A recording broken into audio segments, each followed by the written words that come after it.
Hello students, आज हम लेंगे कारा ग्रीन एल्गी का थर्ड मेंबर। इससे पहले हमने किया था वॉलवॉक्स, सेकंड उडोगोनियम, देन आज कर रहे हैं थर्ड कारा। कारा की यदि क्लासिफिकेशन देखें तो कारा सबसे पहले एल्गी की कौन सी क्लास का मेंबर है? ग्रीन एल्गी का। Then Chlorophyceae, order Charales and family Characeae, genus Chara. सबसे पहले देख लेते हैं इसका अकरेंस, यानी कहाँ कहाँ मिलता है। कारा की लगभग 180 स्पीसीज है, जिनमें से अधिकांश तो ये फ्रेश वाटर में ही होते हैं। Green algae generally fresh water में ही पाई जाती है। अभी ये फ्रेश वाटर में, सैलो पॉन्ड्स में, सबमर्ज्ड के रूप में पाई जाती है। कुछ जातियाँ जो इसकी कुछ स्पीसीज जैसे खारे पानी में जैसे कारा बाल्टिका कारा, तथा कुछ हॉट स्प्रिंग में जैसे कारा फ्रेगिलिस भी पाई जाती है। अब जो कठोर जल में उगने वाली स्पीसीज है उसके ऊपर कैल्शियम कार्बोनेट के पार्टिकल्स, क्योंकि कठोर जल यानी कि हॉट वाटर में हमें पता है मिनरल्स होते हैं। ये मिनरल्स कारा की जो सरफेस है उसके ऊपर कैल्शियम कार्बोनेट के डिपोजिशन के फॉर्म में पाए जाते हैं। उनकी यूँ लेयर्स पाई जाती है जिसे अपन स्क्रैच कर सकते हैं। तो इसी के कारण इसको क्या कहते हैं? स्टोन वर्ड कहते हैं, क्योंकि ये आपको स्टोन वर्ड के जैसा दिखाई देता है due to deposition of minerals such as calcium carbonate etcetera. और यदि इंडिया में देखें तो 180 में से भारत में इसकी 30 स्पीसीज पाई जाती है, जिसमें से मुख्य जो है जेलोनिका, जिम्पोटिस, ब्राउनी और ग्रेसिलिस है। हमें इतना ज़्यादा ध्यान नहीं रखना है, हमें यही ध्यान रखना है कि बहुत सारी स्पीसीज़ है, लगभग भारत में 30 मिलती है। एक आधी स्पीसीज़ का हमें नाम ध्यान रखता है। जब हम हायर एग्जामिनेशन में जाते हैं तब हमें डिटेल एनालिसिस करना होता है। अभी आप एक आधी स्पीसीज़ का नाम ध्यान में रखिए। फिर देखिए प्लांट बॉडी, इसका थैलस कैसा होता है? कारा एक मैक्रोस्कोपिक एल्गी है। मैक्रोस्कोपिक का मतलब क्या होता है? बाकी सभी एल्गी आपको नेक्ड आई से नहीं दिखाई देगी, आपको माइक्रोस्कोप में देखना पड़ेगा तब वो दिखाई देगी, लेकिन कारा आपको नेक्ड आई से दिखाई देगा, इसलिए इसको कहते हैं मैक्रोस्कोपिक प्लांट। सबमर्ज्ड, इसका मतलब ये पानी के अंदर डूबा हुआ रहता है, हिंदी में कहते हैं निमग्न, ऐसा जो पानी के अंदर मग्न है यानी कि डूबा हुआ है।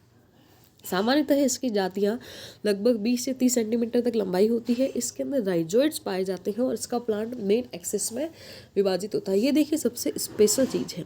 जनरली किसी भी एल्गी के अंदर हमने क्या बात करी थी? थैलस होता है। थैलस का मतलब रूट स्टेम लीफ कुछ होता ही नहीं है, लेकिन इसमें एक्चुअल रूट तो नहीं है, लेकिन रूट लाइक स्ट्रक्चर है, इसे कहते हैं राइजोइड्स। राइजोइड्स जो है वो जनरली मिलते हैं ब्रायोफाइटा में।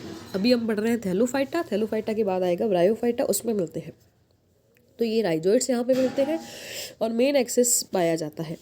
इसके जो राइजोइड्स की बात करें तो ये फिलामेंटस, मल्टीसेल्युलर, यूनिसीरिएट यानी कोशिकाओं की एक पंक्ति के बने हुए होते हैं तथा ब्रांच्ड होते हैं। जो मुख्य अक्ष के आधार पर पाए जाते हैं या जो लोअर नोड्स है उसके ऊपर ही पाए जाते हैं। ये जो है सीरीज में पाए जाते हैं। इनके राइजोइड्स में ऑब्लिक सेप्टा का पाया जाना इसका स्पेशल कैरेक्टर है। जनरली राइजोइड्स में ऑब्लिक सेप्टा नहीं पाए जाते हैं।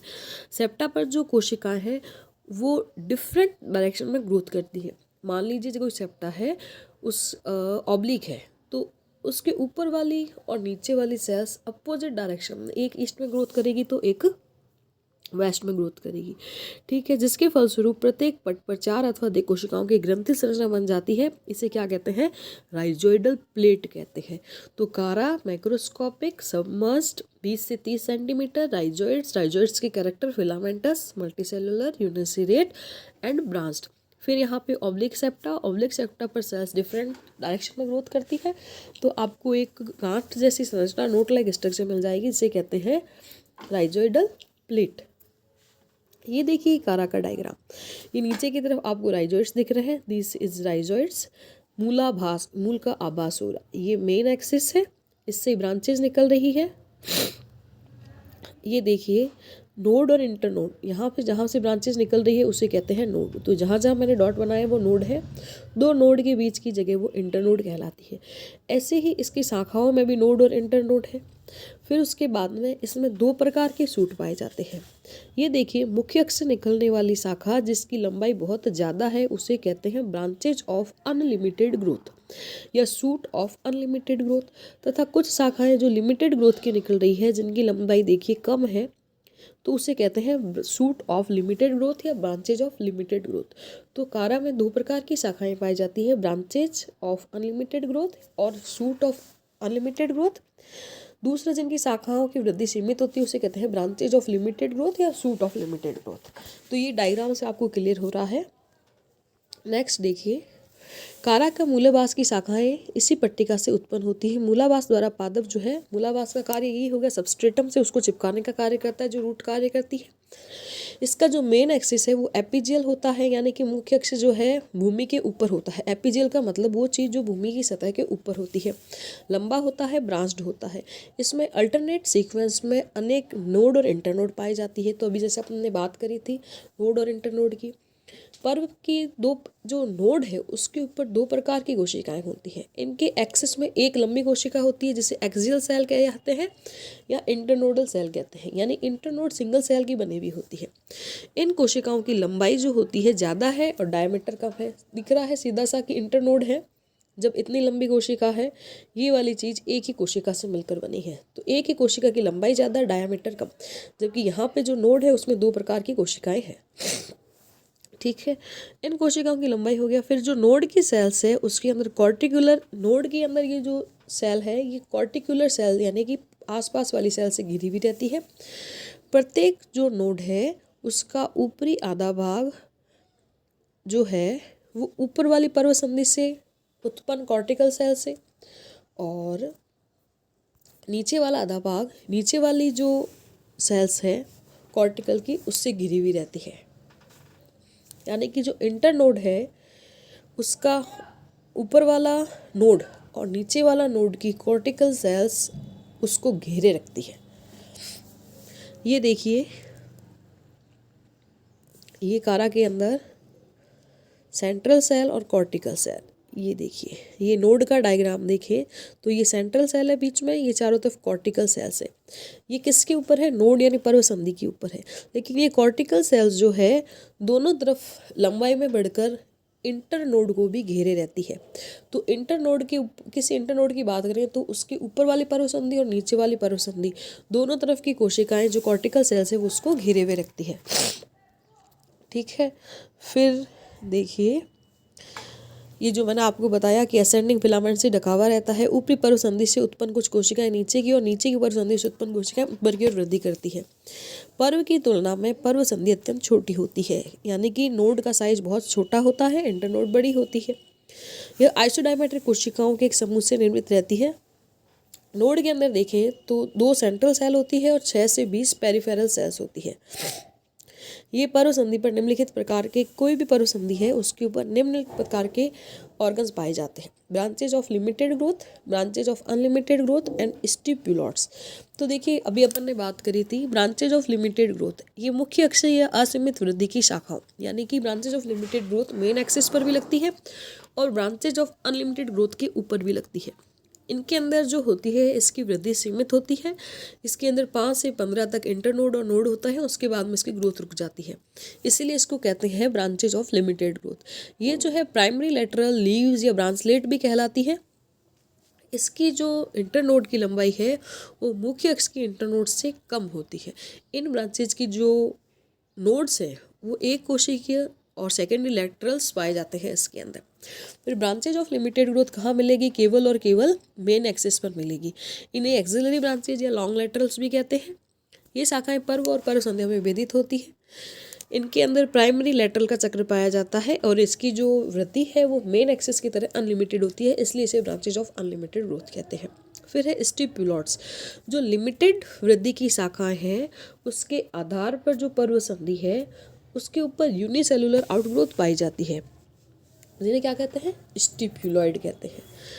फिर देखिए, जो कारा की कुछ जातियों में प्रत्येक पर्व संधि पर स्टिप्यूलॉइड की संख्या उस पर्व संधि पर उपस्थित सीमित वृद्धि की शाखाओं के बराबर होती है, यानी कि जितनी ब्रांचेज ऑफ लिमिटेड ग्रोथ है उतना ही स्टिप्यूलॉइड है। जनरली ये अल्टरनेट मिलते हैं, आप डायग्राम में देख सकते हैं। ये देखिए, ये सेकेंडरी लेटरल या स्टिप्यूलॉइड और प्राइमरी लेटरल या जिसे अपन कहते हैं ब्रांचेज, ये अल्टरनेट लगभग मिलती है।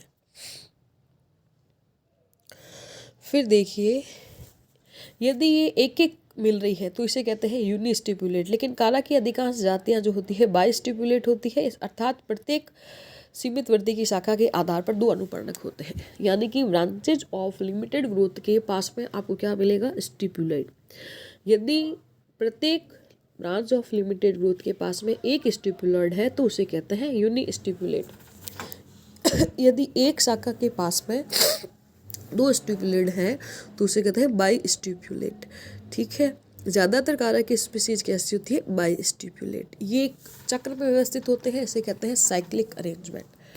फिर कारा की यदि सेल की स्ट्रक्चर देखें तो कारा की नोड की कोशिकाएं जो होती है छोटी होती है और यूनिन्यूक्लिएटेड है और डेंस ग्रैन्युलर प्रोटोप्लाज्म पाया जाता है। कोशिका द्रव्य में परिधि की ओर यानी कि सेंटर में तो हो गया इसका वैक्यूल और पेरिफेरी की तरफ होते हैं डिस्कॉइडल क्लोरोप्लास्ट। जबकि यदि नोड इंटरनोड की सेल देखें तो वो बहुत अधिक लंबी होती है। इसकी सेल सरफेस पर सिलिका या कैल्शियम कार्बोनेट का डिपोजिशन इसी की सरफेस पर होता है, जिसके फलस्वरूप क्या होती है, ये मतलब भंगूर हो जाती है यानी कि फ्रेगाइल हो जाती है। इसके प्रोटोप्लाज्म में प्राइमोर्डियल यूट्रिकल के रूप में होता है। प्राइमोर्डियल यूट्रिकल का मतलब जब प्रोटोप्लाज्म बहुत ही पतली लेयर के रूप में पाया जाता है उसे कहते हैं प्राइमोर्डियल यूट्रिकल। जो एपिकल नोडल सेल्स है उनमें वैक्यूल्स नहीं पाई जाती है, ये यूनिन्यूक्लिएटेड होती है। इसके विपरीत इंटरनोडल सेल में एक सेंट्रल वैक्यूल पाई जाती है। सेल के इलैंगुएशन के साथ साथ इसमें उपस्थित केंद्रक में समसूत्री विभाजन होते हैं जिससे ये बहुकेंद्रकी हो जाती है, यानी कि nodal cell uninucleated whereas internodal cell is multinucleated. Plasmodial utricle जो है केंद्रकों के अतिरिक्त छोटे छोटे दीर्घवृत्तीय क्लोरोप्लास्ट पाए जाते हैं, यानी कि जो पतला सा प्रोटोप्लाज्म रह गया इंटरनोडल सेल में, जिसे अपने प्राइमोर्डियल यूट्रिकल कहा था, उसके अंदर आपको बहुत सारे केंद्रक मिलेंगे और कुछ क्लोरोप्लास्ट मिलेंगे। इस क्लोरोप्लास्ट में भोजन संचित रहता है और इसके अंदर स्ट्रिपिंग मूवमेंट पाई जाती है। स्ट्रिपिंग मूवमेंट का मतलब एक फ्लो में धारा प्रवाह गतियाँ होती है। तो ये देखिए, ये कारा के बारे में अपन ने पढ़ा, कारा का क्लासिफिकेशन, उसका जनरल आइडिया कहाँ कहाँ मिलता है, इंडिया में कितनी स्पीसीज है, इसकी थैलस की स्ट्रक्चर। थैलस में हमने देखा कारा का main axis, rhizoids, node, internode, branches of limited growth, unlimited growth, ये सारा। फिर इसके अंदर नोड के ऊपर जो कोशिका है, फिर इसके अंदर स्टिपुलोइड क्या होते हैं, नोड की स्ट्रक्चर, इंटरनोड की स्ट्रक्चर, फिर इसके बाद में हमने इसकी सेल स्ट्रक्चर। नेक्स्ट क्लास में हम देखेंगे कारा किस प्रकार से रिप्रोडक्शन करता है। कारा जो है वो हायर एल्गी में आता है, डेवलप्ड एल्गी में आता है। एडवांस टाइप का सेक्सुअल रिप्रोडक्शन पाया जाता है जिसे कहते हैं oogamous टाइप का सेक्सुअल रिप्रोडक्शन। ये हम लेंगे डिटेल में आगे के वीडियो में।